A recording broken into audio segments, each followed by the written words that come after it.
Livro do Apocalipse, capítulo de número 3. Louvado seja Deus. Hoje eu vim adorar, viu? Hoje eu vim falar daquele que pode tudo em nossas vidas. Hoje eu vim falar daquele que pode mudar a situação. Hoje eu vim falar daquele que pode mudar o quadro clínico. Hoje eu vim falar daquele que pode todas as coisas. Hoje eu vim falar dele. Aleluia. Aleluia. Apocalipse, capítulo de número 3. Enquanto você procura, eu quero louvar a Deus por todos os irmãos que aqui estão, os irmãos que vieram de Riacho das Almas comigo. Meu grande amigo Ademário, que Deus abençoe ele, sua família. Pastor Roberto, que Deus abençoe o senhor, grande amigo. Quero mandar também um abraço para o anjo da igreja, né, Pastor George, missionária Marlene, que Deus abençoe eles. Os irmãos que estão nos assistindo, meu querido PR, que Deus te abençoe, varão. Louvado seja Deus. Queridos, hoje eu serei breve, mas eu quero ser objetivo naquilo que o Senhor colocou no meu coração. Por esses dias o Senhor me deu essa palavra e ela nunca deixou de queimar no meu coração. Apocalipse, capítulo de número 3. Localize o versículo de número 7.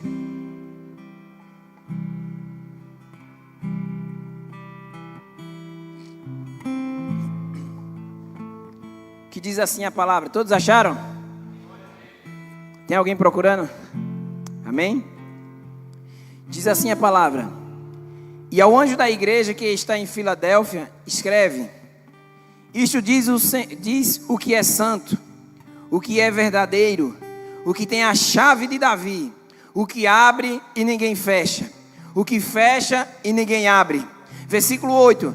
Eu sei as tuas obras. Eis que diante de ti pus uma porta aberta e ninguém a pode fechar. Tendo pouca força, guardastes a minha palavra. Guardastes a minha o quê? Palavra. Guardastes a minha o quê? Palavra. E não negastes o meu nome. Versículo de número 13. Quem tem ouvidos, ouça o que o Espírito diz a igrejas. Amém? Você pode dar uma glória a Deus? Queridos, redobre sua atenção. Eu quero ser o mais simples possível para transmitir essa mensagem ao coração da igreja. O texto que nós lemos é a 6ª carta, a qual Jesus direciona uma mensagem à igreja de Filadélfia. E esse texto, ele é um texto a qual o Senhor se dirige à igreja do agrado de Deus. Era a igreja que o Senhor se agradava. De todas as cartas que o Senhor enviou, esta era a igreja do agrado de Deus. Mas se nós voltarmos um pouco, no capítulo de número 2, o versículo de número 2, eu gostaria que você acompanhasse comigo, para você não perder a atenção do texto. O texto diz que a primeira carta escrita à igreja da Ásia, a igreja mais específica de Éfeso, ele diz o seguinte: eu sei as tuas obras, e o teu trabalho e a tua paciência. O versículo 4 ele diz: tenho porém contra ti que deixastes a tua primeira caridade, ou o teu primeiro amor. O versículo 5 vai dizer: lembra-te, pois, de onde caíste, e arrepende-te e pratica as primeiras obras. Quando não, brevemente a ti virei, e tirarei do seu lugar o teu castiçal, se não te arrependeres. Se você der um pulinho mais para frente, no versículo de número 9, ainda do capítulo 2, a 2ª carta será direcionada à igreja de Esmirna. A igreja de Esmirna, repita comigo, a igreja de Esmirna. E no versículo 9 ele vai dizer mais uma vez a mesma frase: eu sei as tuas obras, e tribulação, e pobreza, mas tu és rico. E a blasfêmia dos que se dizem judeus e não são, mas são das sinagogas de Satanás. Observe agora no versículo 3, no versículo de número 13. Ele vai começar a falar para a terceira igreja, a igreja de Pérgamo. A igreja de onde? Pérgamo. E ele vai dizer no versículo 13, mais uma vez, as mesmas palavras: eu sei as tuas obras. Versículo 14 ele vai dizer: mas umas poucas coisas tenho contra ti, porque tem lá os que seguem a doutrina de Balaão, o qual ensinava Balaque a lançar tropeço diante dos filhos de Israel, para que comessem dos sacrifícios da idolatria e se prostituíssem. Versículo 15, assim tens também os que seguem a doutrina dos nicolaítas, o que eu aborreço. O versículo 16 ele vai dizer: arrepende-te, pois, quando não em breve virei a ti, e contra eles batalharei com a espada da minha boca. Dê mais um pulinho para frente, versículo de número 18, ele vai começar a escrever na quarta carta à igreja de Tiatira. Qual era o nome da igreja? No versículo de número 19, ele vai dizer mais uma vez a mesma frase: eu conheço as tuas obras, e a tua caridade ou o teu amor, e o teu serviço e a tua fé, e a tua paciência, e que as tuas últimas obras são mais do que as primeiras. Mas tenho contra ti o tolerares que Jezabel, mulher que se diz profetiza, ensina e engana os meus servos, para que se prostituam e comam dos sacrifícios da idolatria. Se você der mais um pulo à frente, no capítulo de número 3, o versículo 1 em diante, ele vai começar a escrever a quinta carta à igreja de Sardes. Qual era o nome da igreja? No versículo 1, na parte B, lá no finalzinho, ele vai começar dizendo: eu sei as tuas obras, que tens nome de que vives, mas estás morto. Vou repetir isso aqui: tu tem nomes de quem vive, mas estás morto. Versículo 3 ele vai dizer, versículo 2: ser vigilante e confirma um restante que estava para morrer, porque não achei as tuas obras perfeitas diante de Deus. Versículo 3 ele vai dizer: lembra-te, pois, do que tens recebido e ouvido, e guarda-o, e arrepende-te. E se não vigiares, virei sobre ti como um ladrão, e não saberás a que hora sobre ti virei. No capítulo 3, no versículo número 7, é a carta que nós lemos, mas eu queria que você desse um pulinho, lá no versículo 14 em diante, quando ele vai escrever a 7ª carta à igreja de Laodiceia. Qual era o nome da igreja? Laodiceia. Versículo 15 ele vai dizer: eu sei as tuas obras, aleluia, que nem és frio e nem és quente. Tomara que foras frio, ou tomara que foras crente. Assim, porque és morno e não és frio nem quente, estou a ponto de te vomitar da minha boca. O texto diz: vomitar-te-ei da minha boca. Aleluia. Essa é a 7ª carta. Só que quando nós voltamos agora para o capítulo 3, o versículo 7, nós lemos na palavra inicial a 6ª carta escrita à igreja de Filadélfia. Qual era o nome da igreja? Observe o que ele diz no versículo 8, a qual nós iniciamos o texto. Irmão Galdênio, ele começa dizendo mais uma vez: eu sei as tuas obras. E sabe o que é interessante que me chama aqui? É que Deus, quando vai falar com todas as igrejas, Ele se direciona a ela falando a mesma coisa: eu sei as tuas obras, eu conheço as tuas obras.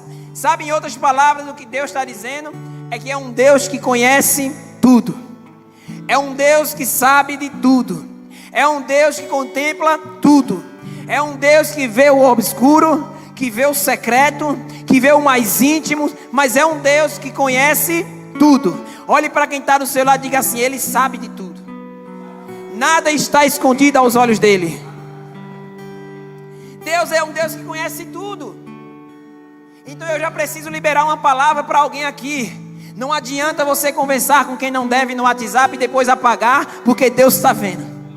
Não adianta você escrever o que não deve e depois apagar, porque Deus está vendo.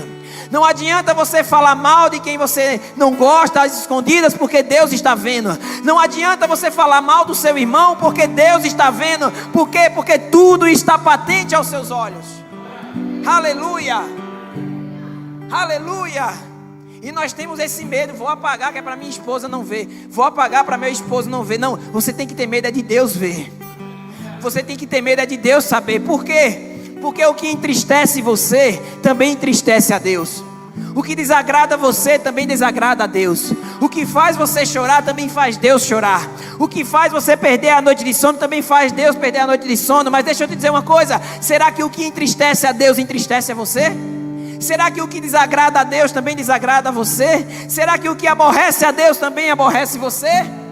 Eu preciso repetir: Deus conhece tudo. E no texto que nós lemos, ele é claro. Deus é um Deus que conhece essa igreja. E qual é a prova que Deus conhece? Versículo de número 8, quando ele diz: tendo pouca força, guardaste a minha palavra. Aleluia. Eu vou repetir isso aqui, Jackson, porque a prova que Deus conhece essa igreja é que mesmo tendo pouca força, guardastes a palavra. Aleluia. Eu vou simplificar isso aqui para você entender e melhorar o seu glória. Mesmo sem vontade, você ainda vai para a casa do Senhor. Mesmo ainda estando decepcionado com alguém, você ainda está na casa do Senhor. Mesmo ainda estando triste com alguém, você ainda está na casa do Senhor. Aí Deus está dizendo: mesmo com pouca força, aleluia, ainda guardastes a minha palavra. Oh, aleluia. Porque tem dias, meu irmão, que não vai ter muita força mesmo não. Tem dias que não é você que vem, é o Espírito que te empurra. Tem dias que não é você que vai vir para o culto, é o Espírito Santo que vai te empurrar. É o Espírito Santo que vai te arrastar. É o Espírito Santo que vai puxar pelos cabelos e vai dizer: você vai para a casa do Senhor. Hoje na consagração nós estávamos falando lá, Asaf, no Salmo 74, preocupado porque o ímpio prosperava e ele não. Ele estava revoltado porque o ímpio estava enriquecendo e ele que andava certinho nos caminhos do Senhor não estava. Aí o texto diz que ele estava a ponto de se afastar da presença do Senhor. Aí o texto vai dizer no capítulo 74, no versículo de número 14 em diante: até o dia em que eu entrei no santuário do Senhor. Aleluia. Aí os meus olhos se abriram. Aí eu vejo nisso aquela geração que diz: para que ir para a igreja? Precisa não, eu adoro em casa. Mas a minha Bíblia diz que é no santuário do Senhor, aleluia, que os santos ainda são ensinados. É no santuário do Senhor que a gente se renova. Porque quando Davi teve o seu filho morto após o 7º dia, o texto vai dizer que ele se levanta do pó, sacode a poeira do rosto, do corpo, bota uma nova veste, se lava e diz: eu vou para a casa do Senhor adorar. Aleluia. E aqui eu entendo algo lindo, porque Davi por dentro estava destruído, mas ele disse: eu vou adorar. Davi estava por dentro no luto, mas ele disse: eu vou cultuar ao Senhor. Por quê? Porque enquanto você cultua, Deus está trabalhando na sua vida. Enquanto você está adorando, o Senhor está curando você. Enquanto você está adorando, o Senhor está renovando as suas forças. Aleluia. Mas diga para quem está do seu lado: não deixe de adorar. Continue firme. Diga para ele: mesmo sem força, continue firme, porque Ele renovará as suas forças. Aleluia. Ele fará você voar como as águias. Ele fará você subir o mais alto possível. Ele levará você a patamares que o urubu não chega, que goladinha não chega, que andorinha não chega. O Senhor colocará você em lugares que só quem está firme com o Senhor vai conseguir te acompanhar. Aleluia. Será que tem alguém aqui que está entendendo essa palavra? Será que tem alguém aqui que está entendendo o que o Senhor está falando? Aleluia. Mas olha o detalhe do texto. Deus conhece essa igreja. E a prova que Ele conhece é que Ele sabe que mesmo tendo pouca força, ela ainda continua guardando a fé. Aí o texto vai dizer no mesmo versículo 8, que eis que diante dessa igreja o Senhor está abrindo portas. O Senhor está abrindo. O Senhor está abrindo. Aí eu digo: Senhor, que mistério é esse? Que o Senhor está abrindo portas para uma igreja fraca, para uma igreja sem força, para uma igreja que tem pouca fé, pouca força. Aí ele disse para mim: Ricardo, é porque o segredo não está na força da igreja. O segredo não está na força dos meus filhos. O segredo não está na força dos meus servos. O segredo está na fidelidade da minha palavra. Aleluia. A igreja de Filadélfia era uma igreja fiel à palavra do Senhor. E aqui eu aprendo algo interessante. Por quê? Porque não é as circunstâncias que provocam milagre. Não é as circunstâncias que provocam o milagre na minha vida, mas é a minha fidelidade ao Senhor que vai provocar milagres sobre a minha vida. Isso me faz lembrar de Daniel, porque o texto diz que Daniel vai ser jogado na cova dos leões. Mas o texto diz que quando Daniel soube daquele edito, ele vai para sua casa, dobra os seus joelhos, abre a janela para a direção de Jerusalém, e como sempre fazia, ele continua fazendo. 3 vezes ao dia orava ao Senhor. Aí isso aqui é interessante, porque tem gente que vai dizer assim: o milagre de Daniel aconteceu quando ele foi lançado, que o anjo desceu. Não, o milagre de Daniel aconteceu enquanto ele estava em casa orando. Aleluia. Porque quando ele soube do decreto, Douglas, nada mudou na vida dele. Ele pensou consigo: eu imagino, pode fazer quantos editos quiserem, pode fazer quantos decretos quiserem, pode falarem o que quiserem, mas eu não vou deixar de orar a Deus. Eu não vou deixar de louvar ao Senhor. Eu não vou deixar de buscar ao Senhor, porque eu sei que mesmo que Ele não me livre da cova, mas Ele vai me livrar lá na cova. Pra desistir, aleluia. Mas Deus está dizendo: ainda existe vida aí, ainda tem vida aí. E o tempo não limita o que eu vou fazer. Eu lhe garanto e afirmo pra você: ainda tem vida aí, vai voltar a viver. Existe vida aí. Mas aí eu perguntei para Deus, e a gente precisa entender que porta é essa que Deus está abrindo para essa igreja. E para que a gente entenda isso, é preciso você saber se atentar a uma coisa. Porque tem portas, irmã Maiara, que é Deus que abre. Só que também existem portas que é o diabo que abre. Tem portas que Deus abre, e tem portas que é o inimigo que abre. E eu preciso entender que portas são essas. Por quê? Porque as portas que Deus abre é para algo se cumprir no plano de Deus. E ao contrário do que Deus faz, as portas que o diabo abre são para tentar atrapalhar os planos de Deus para as nossas vidas. Mas aí eu preciso ter isso na minha mente. Eu falei isso ontem lá na igreja. O diabo, ele quer dominar a sua mente. Porque à medida que ele domina a sua mente, todo o seu corpo vai estar sob o domínio dele. Então o diabo quer entrar aqui em você. É por isso que a gente tem que ter cuidado com o que a gente assiste. A gente tem que ter cuidado com o que a gente ouve. A gente tem que ter cuidado com quem está nos aconselhando. A gente tem que ter cuidado com quem a gente está abrindo a nossa casa para pessoas entrarem. A gente tem que ter cuidado com quem a gente coloca dentro da nossa casa, quem a gente senta na nossa mesa. Por quê? Porque às vezes a gente está abrindo uma porta para o diabo entrar. Então a gente precisa estar atento a isso. Só que tem um detalhe, que aí eu aprendo qual é a porta que Deus está abrindo. Porque Ele responde na própria palavra, no versículo de número 10. Porque a porta que Deus está abrindo para essa porta, olha o que o texto diz: como guardastes a minha palavra, da minha paciência, também eu te guardarei da hora da tentação. Aí eu estou entendendo isso aqui porque a porta que Deus está abrindo é uma porta de livramento. A porta que Deus está abrindo para essa igreja é uma porta de livramento. E para livrar, nem sempre Deus vai fechar a porta. Às vezes Ele abre uma, que é para você entrar. É aquela válvula de escape. É aquela porta de escape. É aquela saída de emergência que o Senhor está abrindo para dar livramento. Por quê? E o texto é claro: porque foste fiel à minha palavra, eu estou te guardando do dia da tentação. Aleluia. Aí isso aqui é quando Deus olha para nós e diz assim: do jeito que ela vai cair, mas para não perder ela, eu vou abrir uma porta aqui para salvar ela. Eu vou abrir uma porta aqui para guardar ela. Eu vou abrir uma porta aqui para te livrar da tentação. Aleluia. Isso aqui eu preciso entender. Por quê? Porque me faz lembrar de Noé. Já preguei isso aqui, mas Deus me trouxe a memória agora. Por quê? Porque tem portas que Deus abre e tem portas que Deus fecha. E nem toda porta que Deus fecha é porque Deus está castigando. Nem toda porta que Deus fecha é porque você está em pecado. Nem toda porta que Deus fecha não é porque você fez alguma coisa errada. Não. Às vezes é Deus que está te livrando de algo pior lá na frente. Aí Deus me faz lembrar de Noé. Por quê? Porque quando Noé construiu a arca, a Bíblia vai dizer que Deus pega Noé e sua família e coloca dentro da arca. Aí o texto vai dizer lá em Gênesis capítulo 7 em diante, que a porta, Nilson, ela vai ser fechada. Mas o texto dá um detalhe: fechada por fora. Aí eu digo, Jesus, fechada por fora por quê?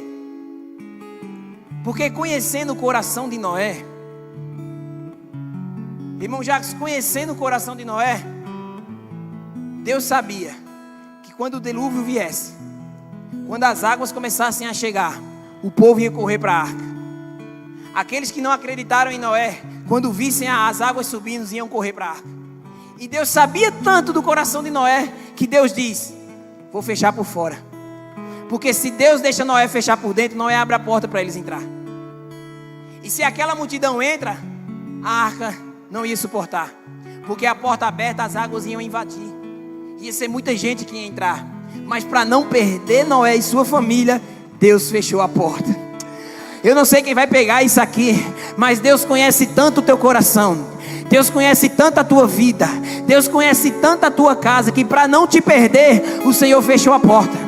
Para não perder a tua família, o Senhor fechou a porta. Para não te perder na presença dele, o Senhor fechou portas. Aleluia. Então não reclame quando alguma porta se fechar sobre a sua vida. Não reclame quando algumas coisas que você queria que desse certo não aconteça do jeito que você quer. Às vezes é Deus te livrando de coisa pior lá na frente.